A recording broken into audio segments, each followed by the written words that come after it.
to all those above me that watch over me, to all of you, my fave para peeps on this side of the veil, welcome. This is the Paranormal Ministry. I'm your host, Shawn Whittington. I'm a seminarian in the United States Old Catholic Church, and I'm coming to you live from my haunted home, my very haunted home, where I live. Before we get going, I'm going to ask all of my paranormal ministry family to keep my wife and I both in your prayers. My wife just tested positive for COVID. God, we fought it off for so long. And sure enough, she just tested positive for COVID. And I've been fighting this. I haven't tested positive for it, but I've been fighting off this bad cold for the last couple of weeks now. So just keep us in your prayers. And having said that, I hope you all are doing wonderful. I hope everyone is healthy and happy. And thank you so much for tuning in. I don't have a show without you. And we have a great show today. You all know and love my guest, and that's why you all tuned in. Nobody tunes in for me. That's the way it should be. He's in the green room. I'll pull him on shortly. But let's check the prayer urn.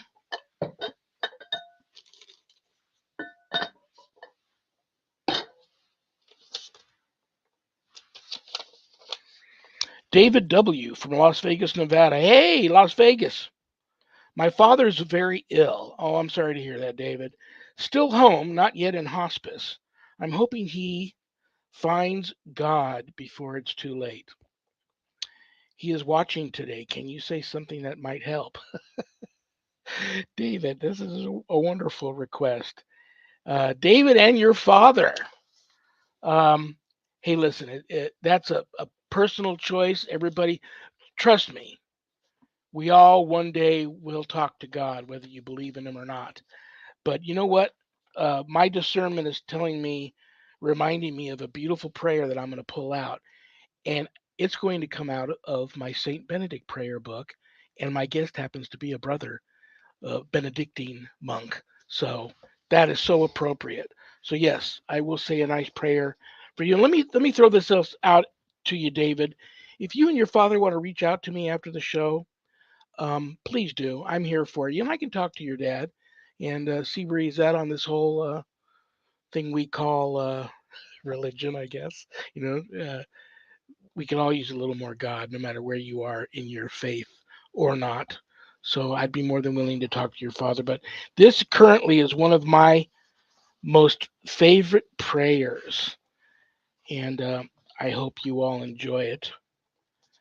In the name of the Father, and of the Son, and of the Holy Spirit, amen.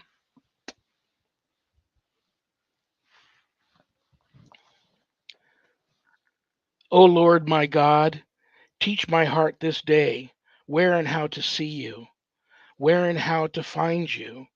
You have made me and remade me, and you have bestowed on me all the good things I possess. And still I do not know you. I have not yet done that for which I was made.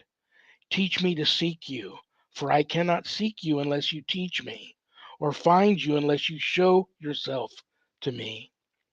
Let me seek you in my desire. Let me desire you in my seeking. Let me find you by loving you. Let me love you when I find you. Amen. Isn't that a beautiful prayer? And my bookmark happens to be a guardian angel prayer. Angel of God, my guardian dear, to whom his love commits me here, ever this day be at my side to light and guard, to rule and guide. Amen.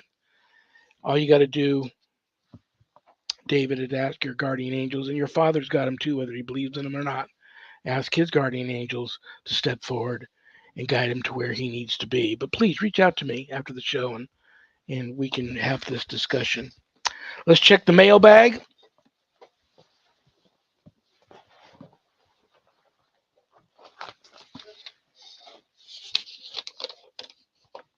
Linda P., also in Las Vegas, Nevada. Hey, Las Vegas in the house.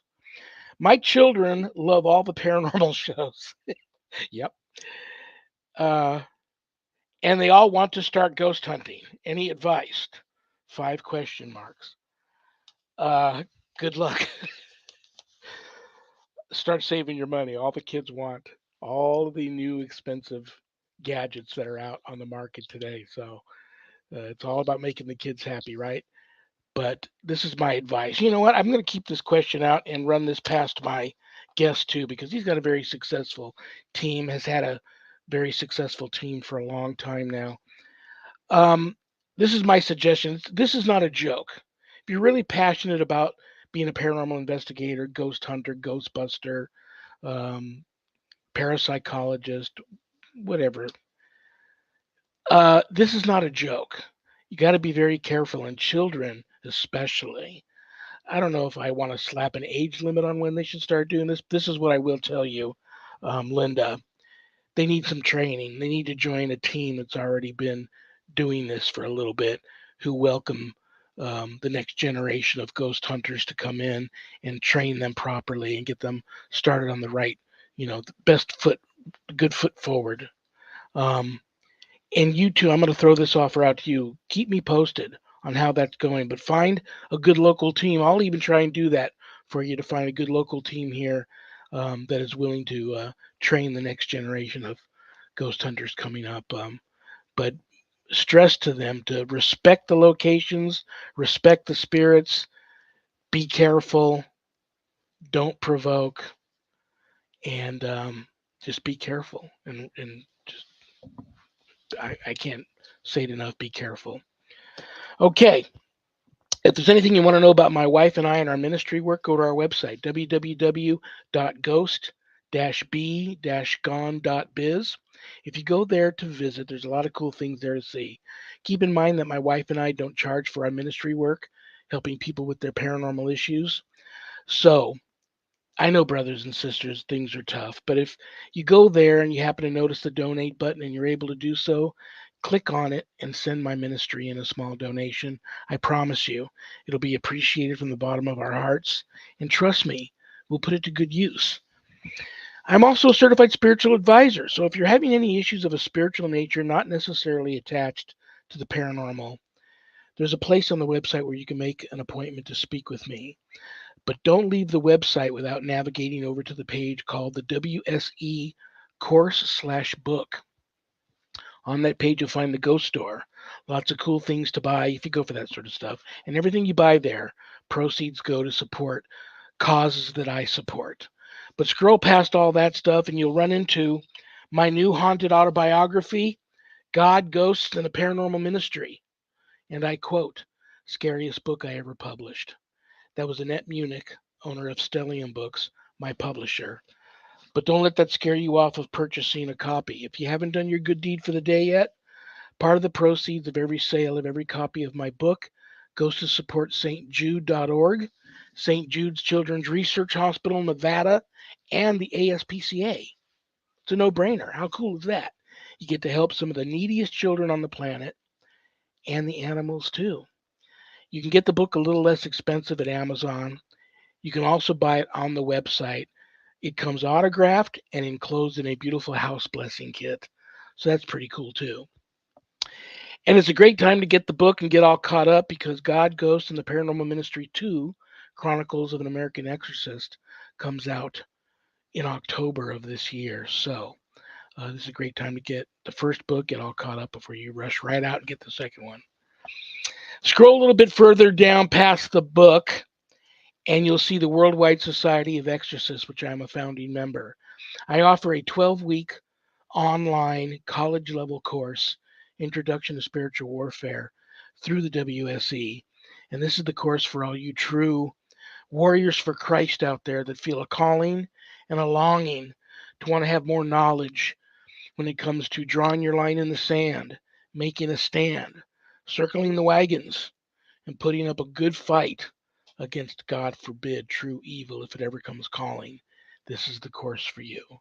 No, it's not going to teach you how to be an exorcist. That's a completely different calling. But what it will do is exactly what it says, Introduction to Spiritual Warfare through my eyes, the things that I've experienced and dealt with over the past, let's say, 10 years, especially since I became a deliverance minister. This is a good course for you. It's unlike any course you'll find out there. Um, if you want to have more knowledge about the course before making that type of commitment, There's a Worldwide Society of Exorcists Facebook page, or just call me, reach out to me. We can talk about if the course is right for you. Most importantly, please keep all of my former, current, and future students in your prayers. And all my students that graduate get a stunning diploma, certificate of completion, suited for framing, along with some other very special, blessed gifts that you can only get from yours truly. So that's my song and dance on the course. And first day of spring. So the spring open enrollment for the spring classes is like days away. So this is a good time to jump on board if you're interested in that type of a course. Alrighty, the moment of truth. The reason why you all popped in tonight. He's a brother. He's a friend. I love him and respect him. He's a cool dude. You guys are gonna love him, and most of you already know who he is. Paranormal investigator. He is a Benedictine Order of Saint Benedict novice, paranormal investigator, a lead investigator of his own team, author, poet. Maybe I can talk him into reciting a poem tonight. Brothers and sisters, let's give a big warm, first time on the show, so let's give him a big warm paranormal ministry family welcome to the one and only Bill Payne. How you doing, brother? What are you doing? I just got done with the case, been reviewing it and going through the DVR footage of it and seeing what we got from there. You know what? I have to take my hat off to you and salute you. Well, I don't have a hat on to take off, but if I did, I'd take it off and I would salute you because I went to your Facebook page, which is Hopkins, Hopkins, Hopkins County Paranormal Society. You guys are active. You work a lot of cases and you film them, and Yes, you ma'am. got all the film footage on the Facebook page. I love that.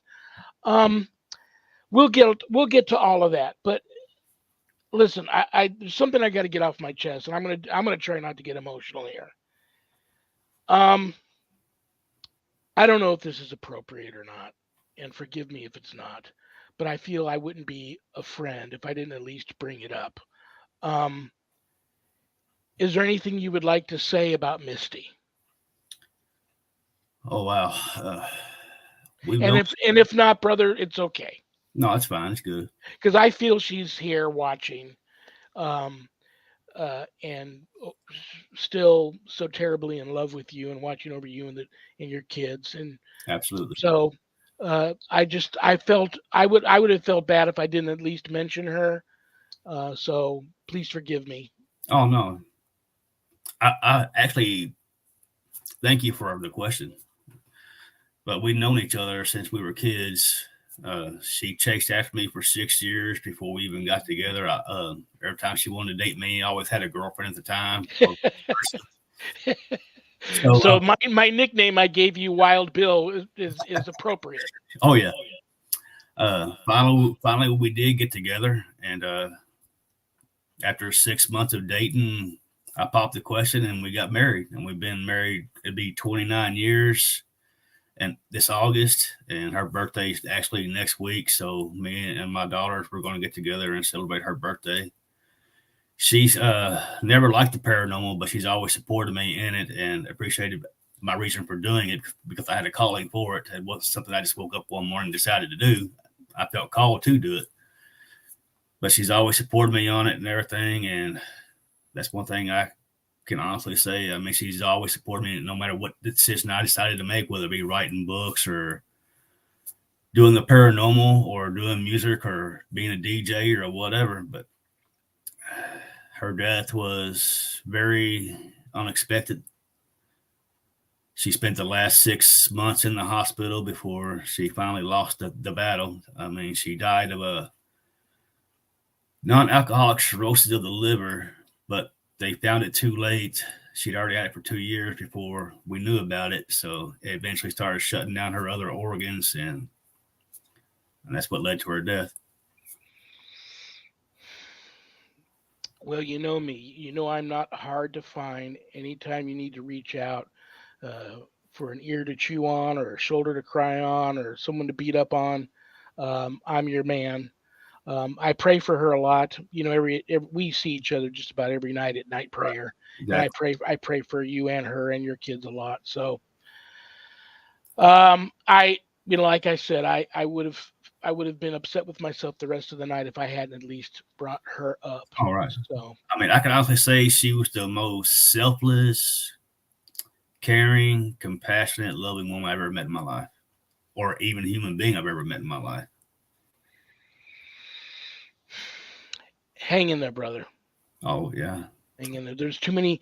What you do, you're too good at what you do, and there's too many people out there that need legit uh, paranormal investigators that truly care about helping people.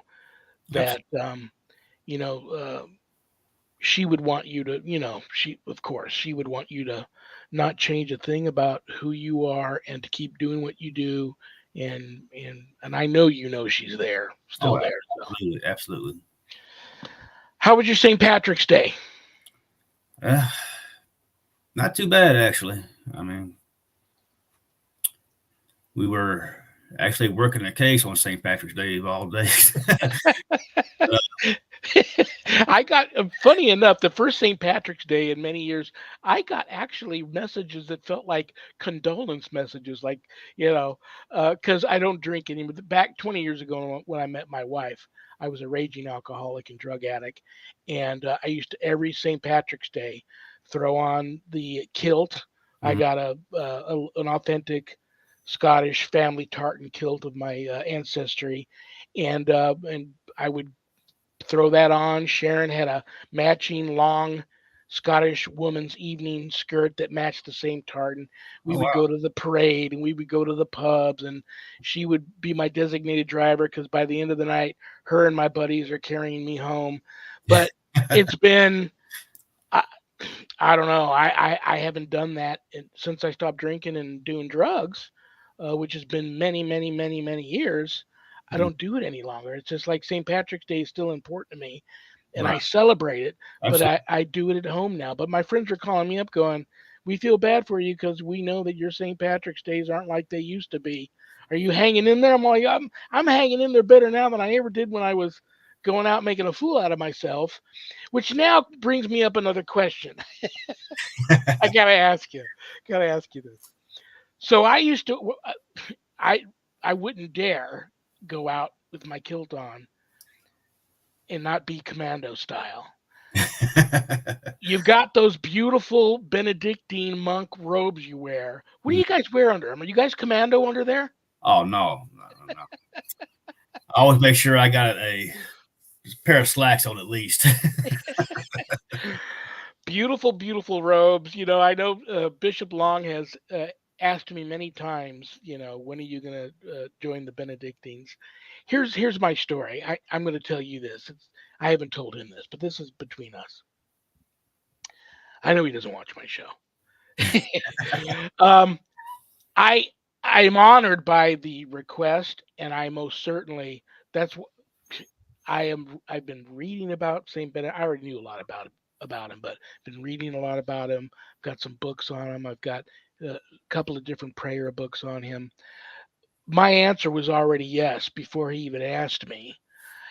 But and you can attest to this. Right now, we're both in the seminary. We're so buried and slammed with studies and classes and quizzes and tests. And Absolutely. I, if I try to take on any more right now, I don't know if I can handle it. I know I will be able to. God would find a way.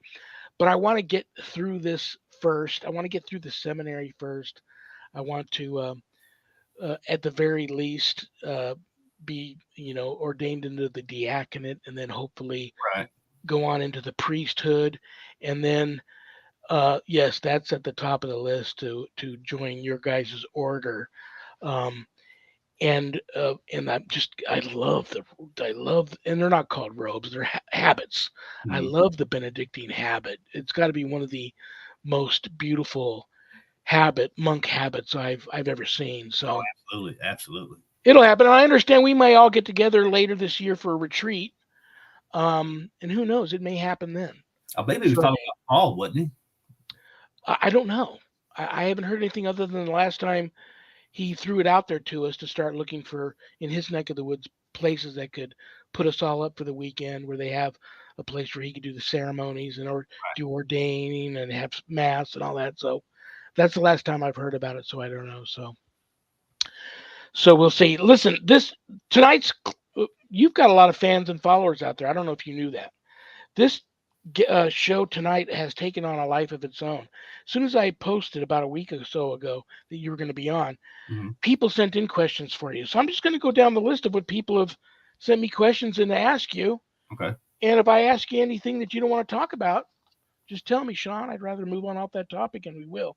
I'm an open book. Haunted Kentucky with about 5 question marks. Somebody commented, wow, with all the Civil War activity, slavery, all the haunted cemeteries and cryptids. Talk to us about Haunted Kentucky, where you're from, and stand up for where you're from, and tell everybody else why Kentucky is considered to be one of the most haunted areas of our country. Well, let's see, Kentucky's got a lot of history to it. I mean, as far as the Civil War, I mean, it came right through here. We actually did a place in Sacramento, Kentucky, where a small piece of the Civil War took place at. And they've got other history locations like Bobby Mackey's Music World. I'm sure a lot of people have heard of that. Oh yeah, That's in Wilder, Kentucky. I've actually have you been there? twice. You know what? Again, if I don't ask you about your experience there, Mm-hmm. I'm going to be kicking myself later. Talk to me about that place because I know Bishop Long's been there. Mm-hmm. I've seen some shows that have gone there and filmed, and I talked to other people that I've talked to some people that are very psychically sensitive that won't go there.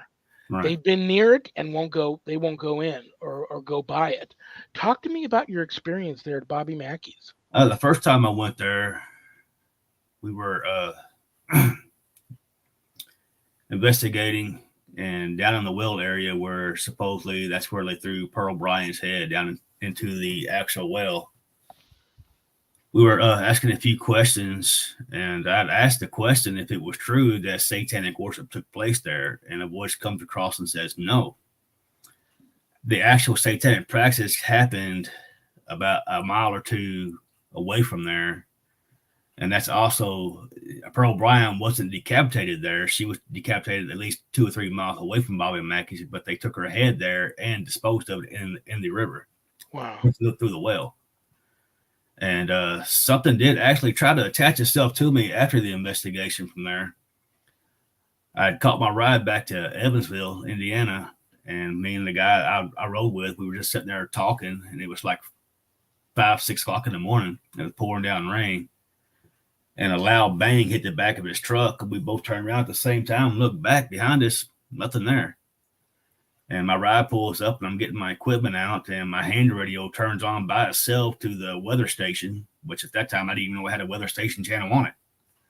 And my flashlight kicked on. And I told him, I said, you're not going home with me. You can go back to Bobby Mackey's. The second time was a little bit more interesting.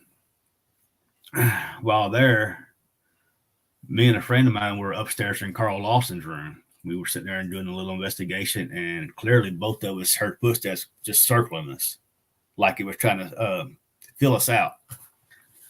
And I have to look over to my left, and right there where the bedroom door is, where he was stayed at, leading downstairs, a shadow figure just clearly walked right by us. And I followed it down there, and it seemed like the more closer I tried to get to it, the more it would kind of like disappear. But I could hear where it was going, so I followed it all the way down to the basement area. I get down to the basement area, and I'm right there by the well again. I didn't hear a loud bang this time, but all of a sudden my head just started swimming like I was about ready to pass out. I had to grab hold of the banister. So, excuse me.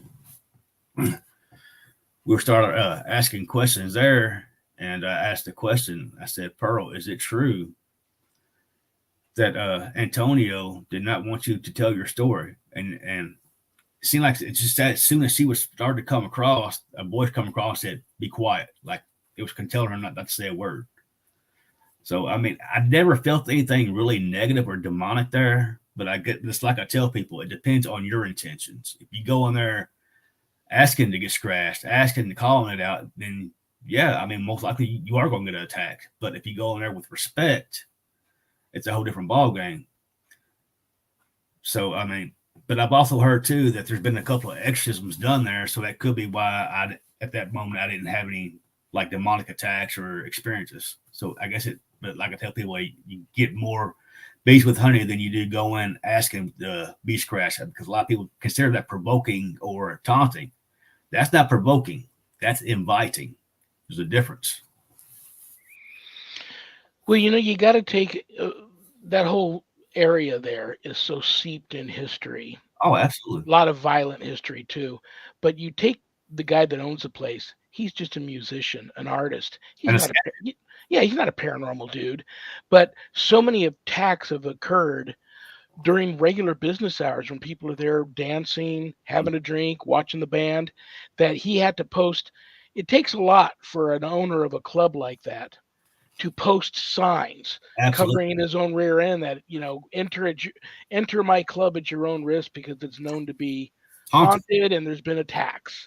Mm-hmm. Um, you know, most owners of establishments wouldn't put a sign up like that because think of how many people you scare off, Mm-hmm. and then now you're taking money, food off the table. Absolutely. You know, Yeah, very, very interesting place. And I wasn't going to ask you this question before I go to some of your fans' questions. I am going to ask you this one because you've been doing this a long time.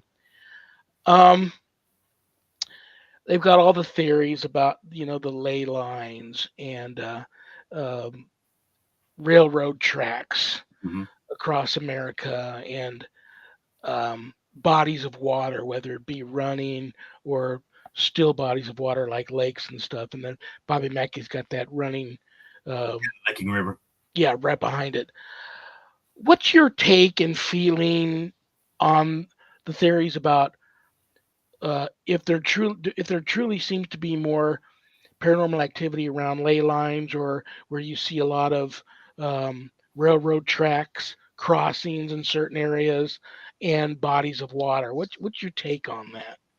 I kind of believe it does add a little bit of intensity to it, because I mean they all hold energy, and spirits need energy in order to do certain things.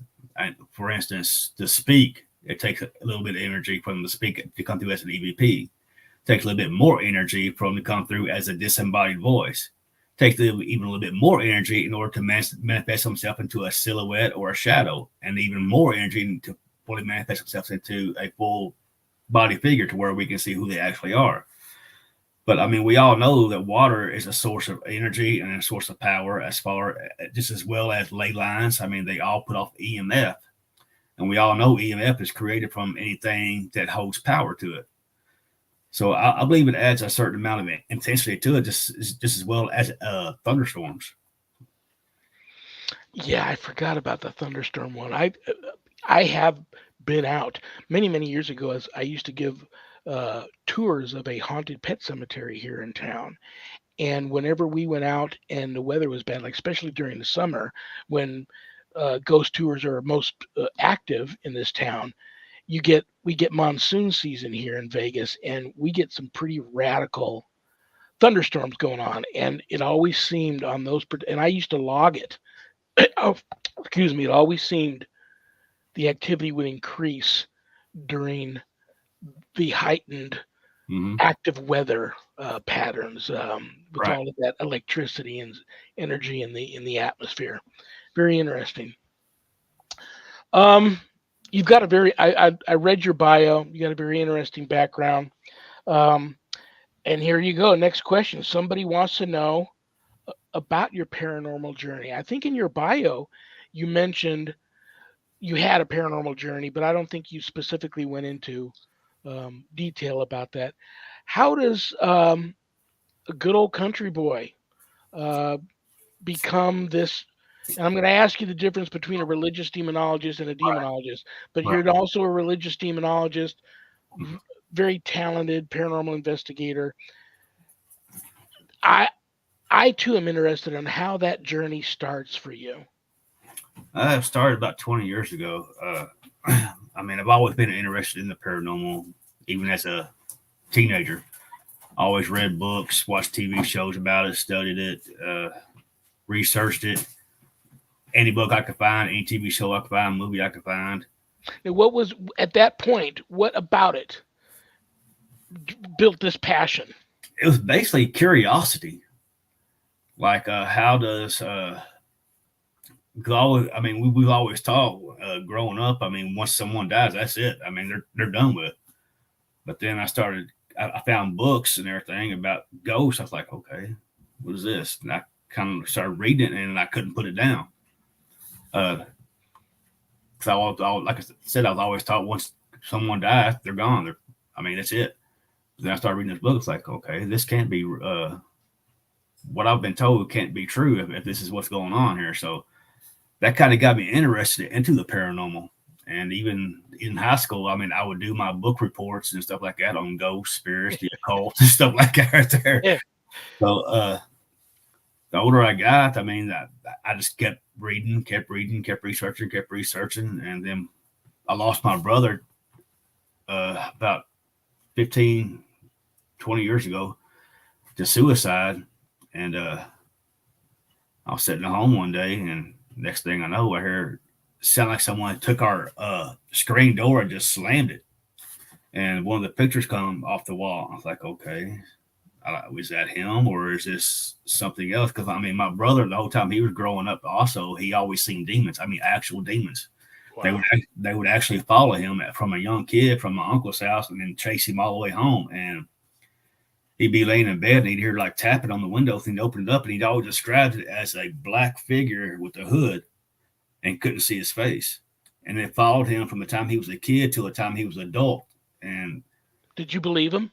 Oh yeah, absolutely. I mean, he was terrified. I mean, and what's your gut in your heart of hearts? What do you think was that all about? Why were they targeting your brother? I don't know. I mean, I kind of think because as a teenager, he became an alcoholic, and he drank until the time he was an adult when he actually took his life. So I don't know. I'm kind of thinking. I mean, it's like I tell people, entities, demonic or human spirits, they all feed off addictions as well. Yeah. So I believe that all started when became an alcoholic, and it just kind of followed him because he also drew a picture of an alcohol bottle and a spirit there saying, "I'll never let you go."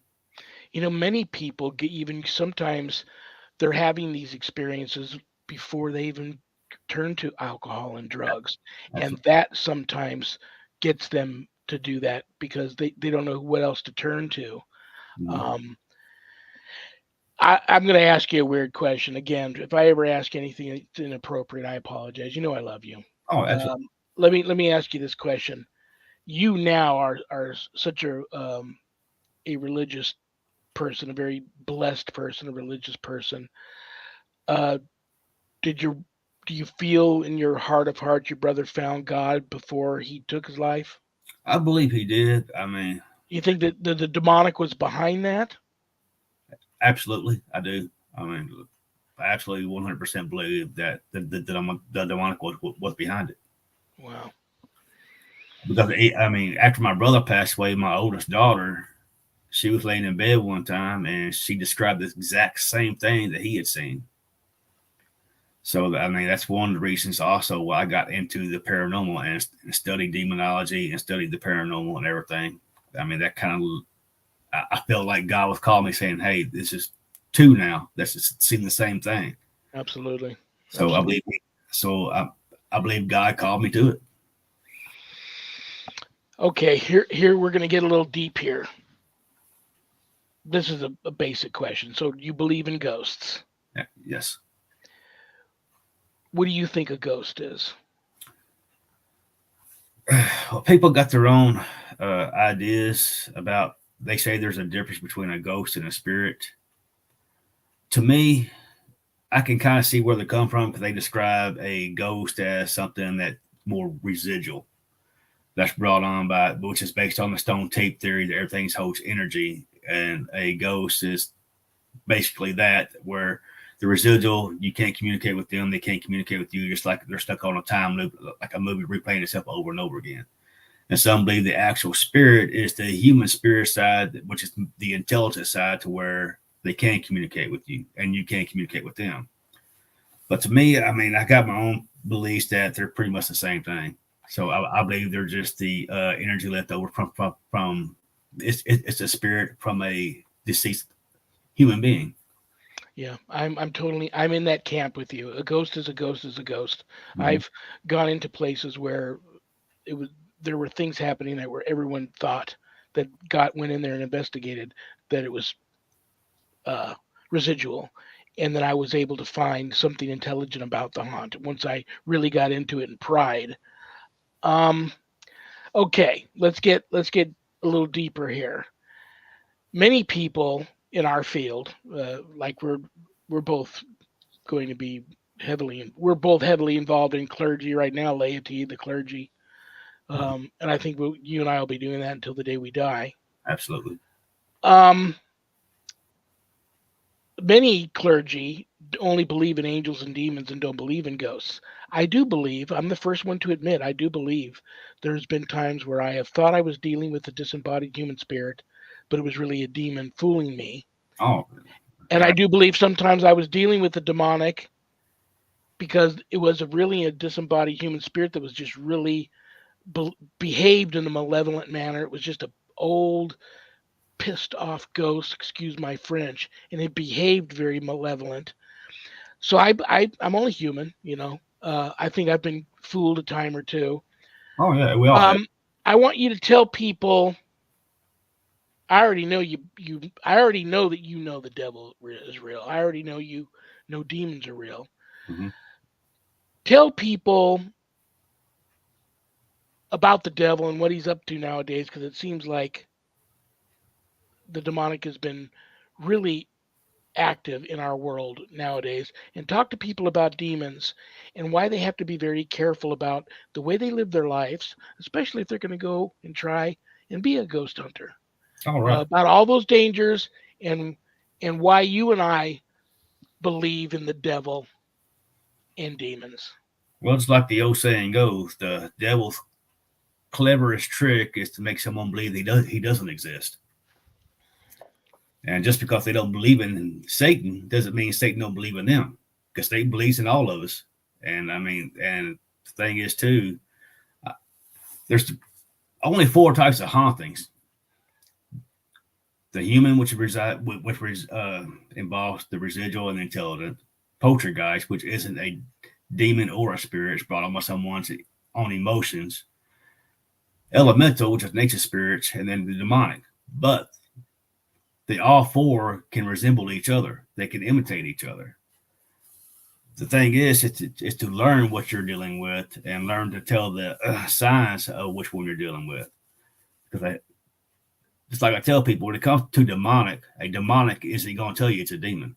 It's going to do everything in its power to manipulate you, to make you think it's something else besides a demon. But thing is too, if you're dealing with something demonic, that's if you don't have any experience, you need to get out 100%. Because with people, it's like I tell people who want to get into this field, if you want to get into this field, make sure you do your homework. It's not what you see on TV. What you see on TV is like 45 minutes of a 12-hour investigation. You don't see everything that happens behind the scenes. They're not going to show someone on a TV show getting possessed. Because if they do that, then 9 times out of 10, most likely they're going to get canceled. So, I mean, you may see people on there getting scratched or something like that, but the thing is, you don't see what happens when they go home. The baggage they got to carry with them.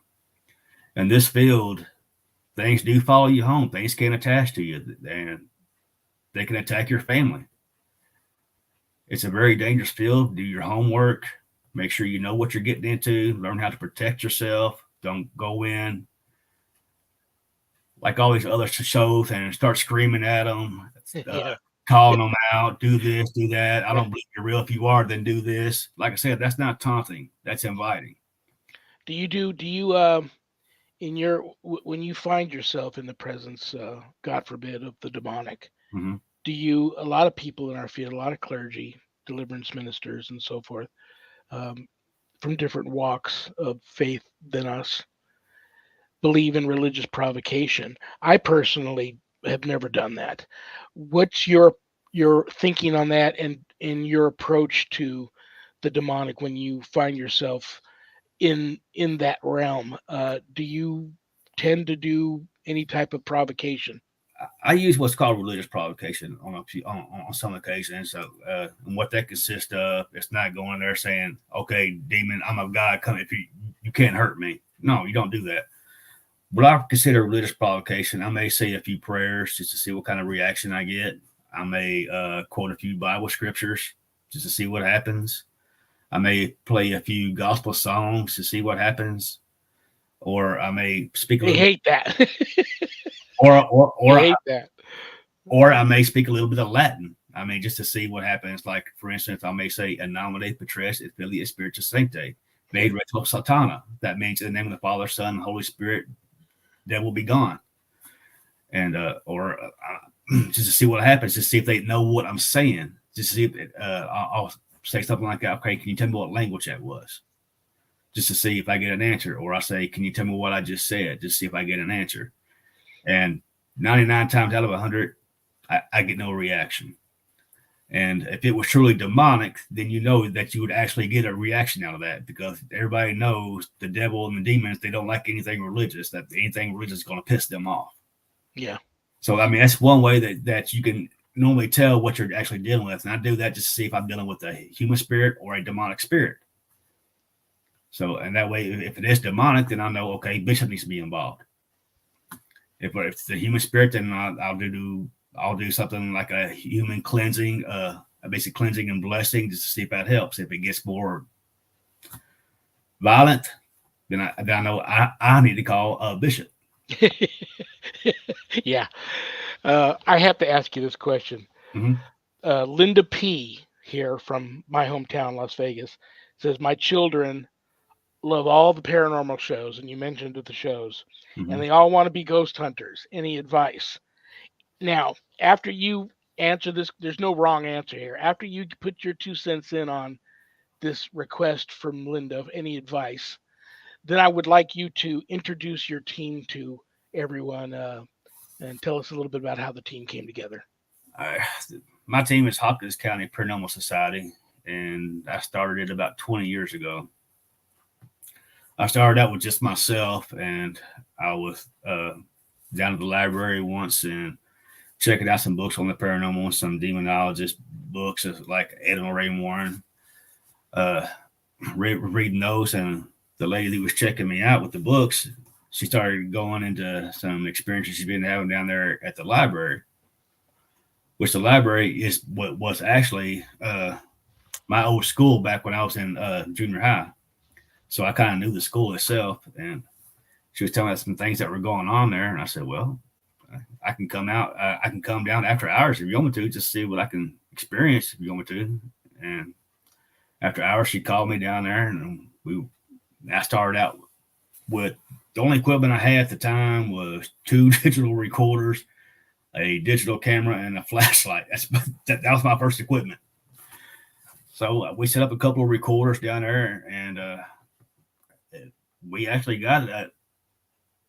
You could hear what sounded like children running down the hallway, but there was no kids there because I mean they were already closed. And then you could hear what sounded like a older gentleman getting onto a child, like he was a teacher or something. I was like, okay.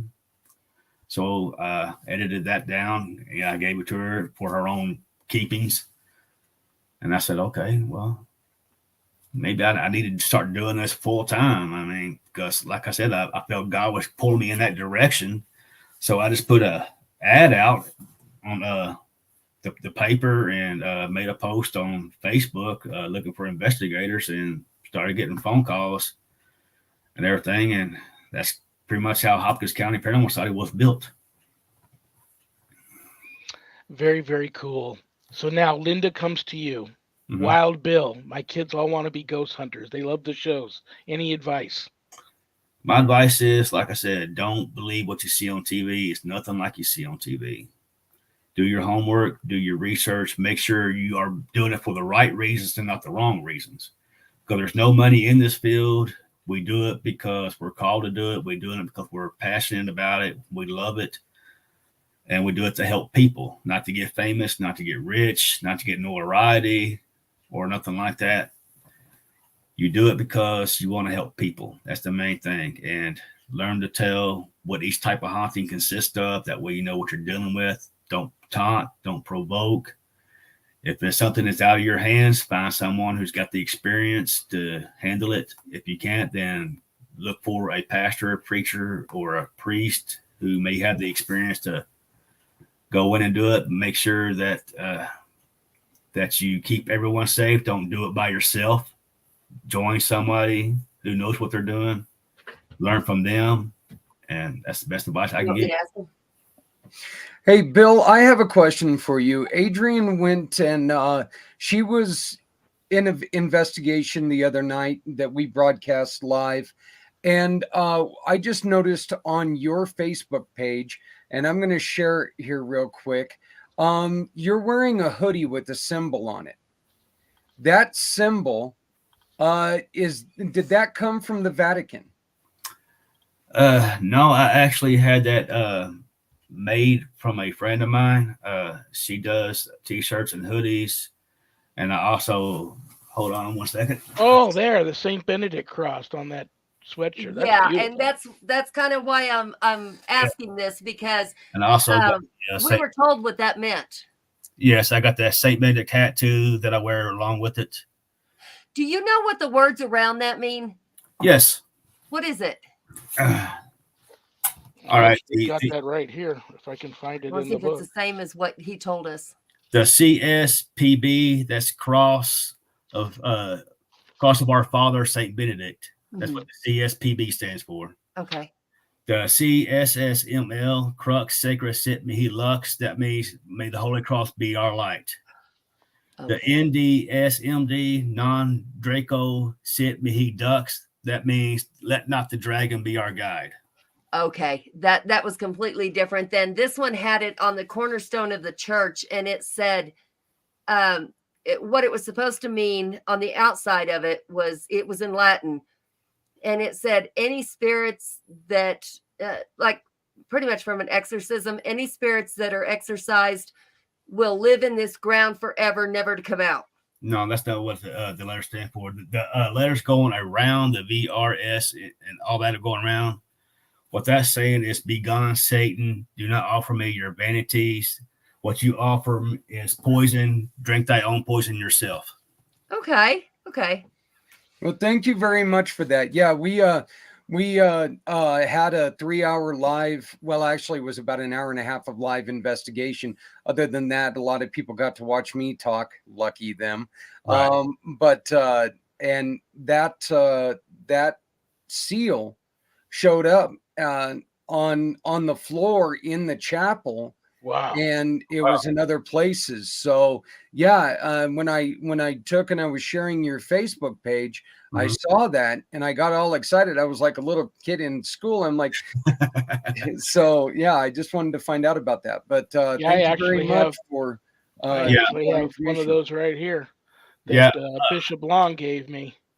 All my team members, I always make sure my team members have the Saint Benedict pendant necklace to wear for safety. And I also give them to all my clients after investigations to keep for safety as well.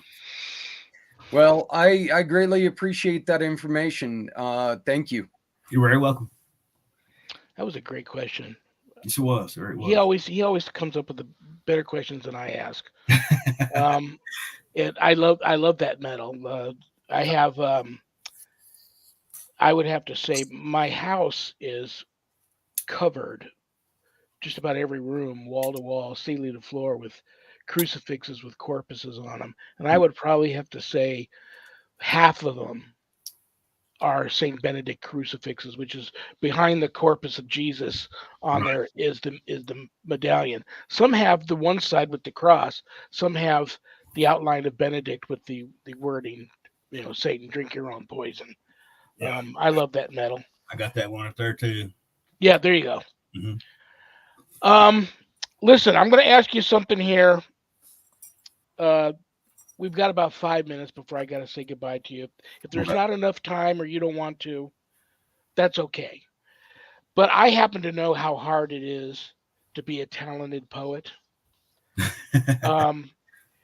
Is there a favorite poem of yours that speaks from the heart that you would like to share with us, or do you want to do that another time? Yeah, I can do that with you. Actually, it was the very first poem I'd ever written in my life. I ever wrote in my life. It was called "Will I Be Remembered When I Die," and I wrote that because we were having it was back when I was in high school. They were having a poetry contest, and I was sitting in math class one time, and that poem, I mean, the first few stanzas just popped in my head like that right there, and I knew I had to write it down, because if I didn't write it down, then I would forget it. So it just came to me. I started writing it, and I entered it into the poetry contest and never placed.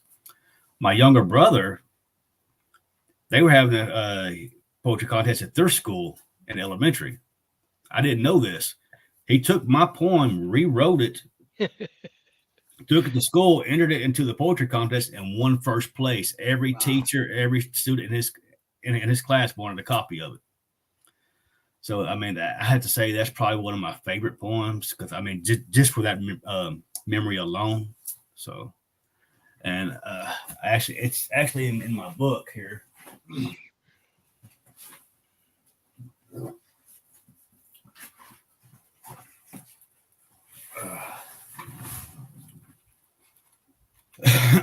Excuse me. Find it real quick. Page 31. Will I be remembered when I die? Will I fly high in the sky? Will I be with the loving Christ, or will I have the burning life? Will I be remembered when I die? Will the people who love me even cry? I guess I never understood the pain that life brought, but I guess it showed me one lesson that had to be taught. Some think that suicide is the way out, but that's not what life is all about. You have to treasure each moment like there's no tomorrow. If not, you'll constantly live in the sorrow. I know it brings tears to our eyes when we tell our loved ones and friends goodbye. When it's time for us to go away, there's no reason for us to be afraid, because it's just Jesus calling our name. But there's one question we have to ask ourselves when that day finally arrives. Will I be remembered when I die? Beautiful. That's beautiful. Appreciate Yeah, you've got several books out.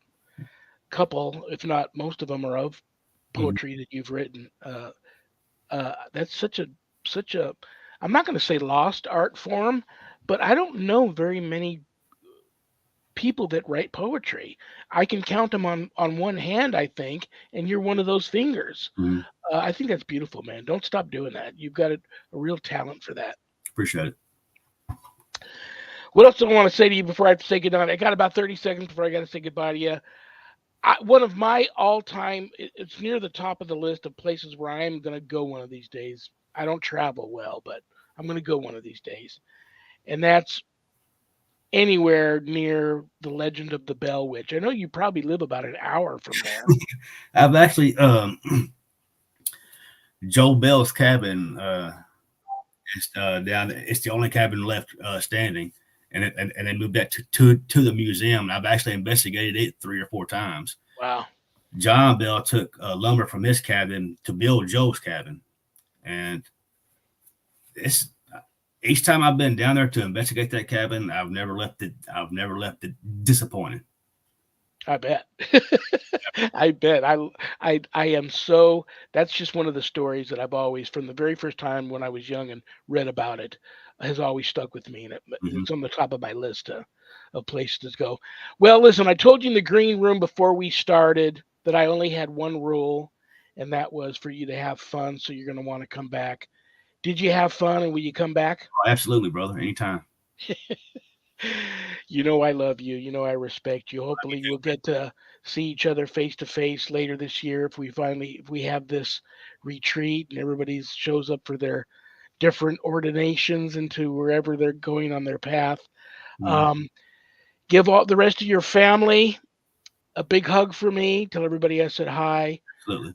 You have a wonderful remainder to your Monday evening, and I'll see you in an hour at night prayer. All right, man.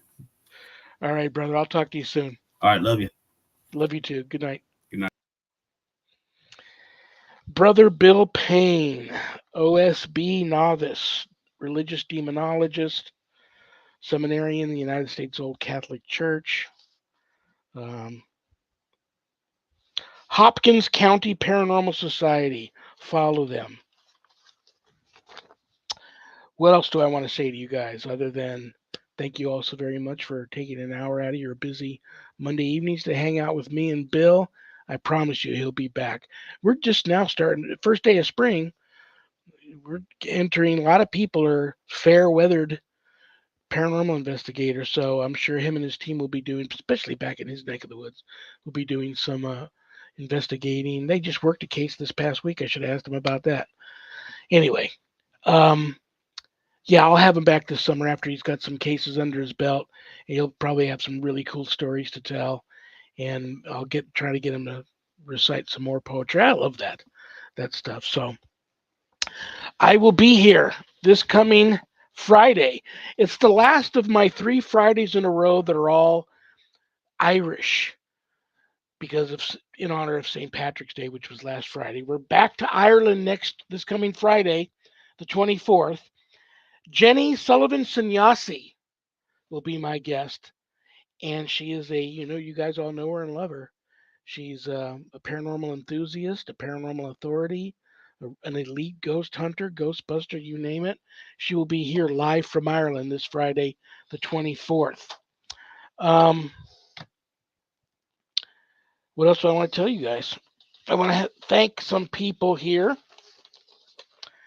CommunityPayItForward.us. CommunityPayItForward.us. Go there. If you shop there, you end up helping somebody. So go there, do some shopping, help somebody out. USOCC.org. USOCC.org, the church I belong to. If you're interested in wanting to know about the church I belong to, that's the website. United States Old Catholic Church. If you're interested in night prayer, which is every weeknight, Monday through Friday at 7 p.m. Pacific, or if you're interested in Bible study, which is every Wednesday and Sunday afternoon at 5 p.m. Pacific, go to bishopjameslong.com. Scroll down to the bottom of his homepage. You'll see the links to both of those there, and you're welcome, regardless of what walk of life, religious belief system you have in place or not. We don't judge. We welcome everybody. Bible study is so cool, and so is night prayer.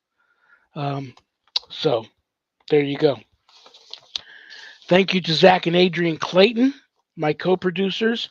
I couldn't do the show without them because I'm completely computer illiterate. So thank you, Zach. Thank you, Adrian. I'm glad you both looked and sounded like you were feeling better. So that warms my heart. Please keep. we are, and from somebody who just got over that dreaded disease, please give your wife the best. Yeah, it's scary for her because I'm 63. She's 16 years older than me, and Yes. has asthma. So And I'm yeah, going to be doing a lot of well, praying, and I'm hey, going to you know try and what? talk her into staying home for a few days. Yeah, you keep us updated, and our thoughts and are with you and your wife. Okay. Thank you, brother. I appreciate it. Thank you to Temple of Phoenix Rising Entertainment. Thank you to Skeleton Key Network.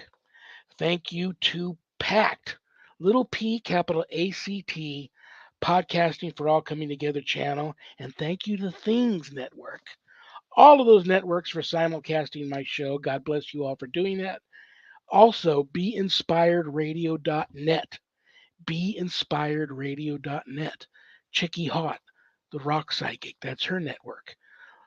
She re-airs episodes of my show all day long on Saturdays. She also has a lot of cool shows there. She replays a lot of old Art Bell shows, which is really cool. So go there, check out BeInspiredRadio.net.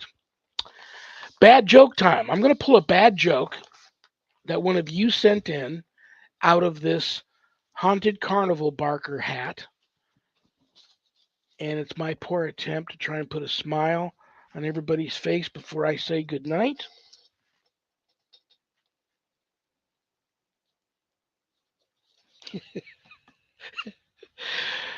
What did the horse say after it tripped? Help! I've fallen and I can't giddy up. Good night, Danny. Good night, Jack. Good night, dog. Good night, Harold. Rest in peace. Good night, Ernie. Good night, Bill. Good night, Dan. I love you all. God bless you all. Peace.